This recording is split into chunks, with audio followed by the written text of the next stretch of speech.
Okay, so welcome back. This is video number 3, and we're going to dive straight in and we're going to talk about creating a connection. So you kind of got a sneak peek preview of a little bit about trying to create a connection in the previous video. But before we write out your email autoresponder and of course jump into the technical setup, you really need to understand people's problems, what they face, and what the solutions are.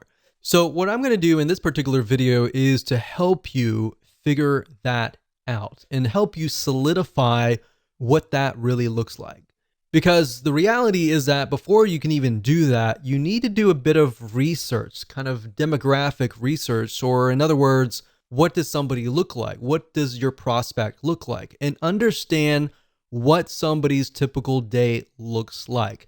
Now, you might be wondering, why would I ever want to know that kind of detail?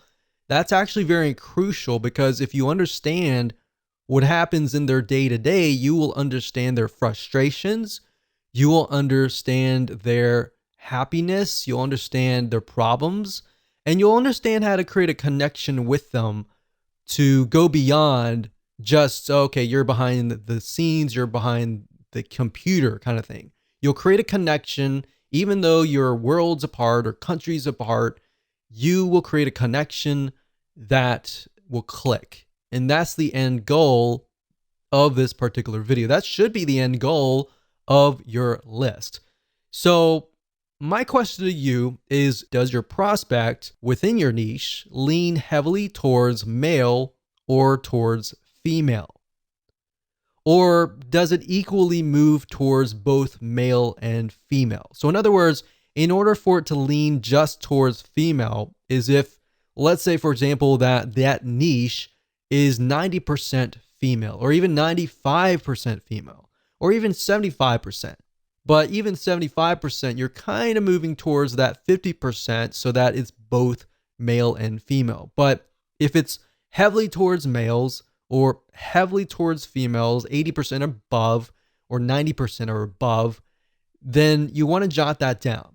The next question is, what is your product or service or affiliate program trying to solve? So let's pick a niche. For example, survival niche. That niche tends to lean more towards males. And if you think about it, why would they be interested in survival? Well, natural disasters like earthquakes, tornadoes, and all of that can happen. The best thing to do is be prepared. So a lot of times, whoever the breadwinner is, male or female, but this just happens to lean towards males more heavily, they think about what could happen in those situations. Is my family prepared? Or am I prepared enough to help my family in these dire situations? So if you have a product in that case, then you could essentially build a lead magnet or an email autoresponder series that touches on those pains, those fears, the ones that keep them up at night, knowing whether or not their family is going to be safe in these natural disasters. It doesn't matter if you're selling a product or service or an affiliate program. The whole goal of every single one of these items is to build a relationship first. Then you can sell your product, then you can sell your service, and then of course, then you can sell your affiliate program. So oftentimes you'll find that the best converting email autoresponder series, they tend to build a relationship first rather than selling first. A lot of times if you sell first, you'll actually scare people off or piss people off, and they'll simply go to your competitor. So if you think about these things and what essentially keeps them up at night, jot that down right now. In fact, pause this video and jot that down so that you have a better understanding of what you could potentially talk about in your email autoresponder series. And while yes, it does seem a little bit basic, and while you may have heard this over and over again, and you might be thinking, yeah, whatever, let's get on with it. Really, trust me, this is actually very, very important.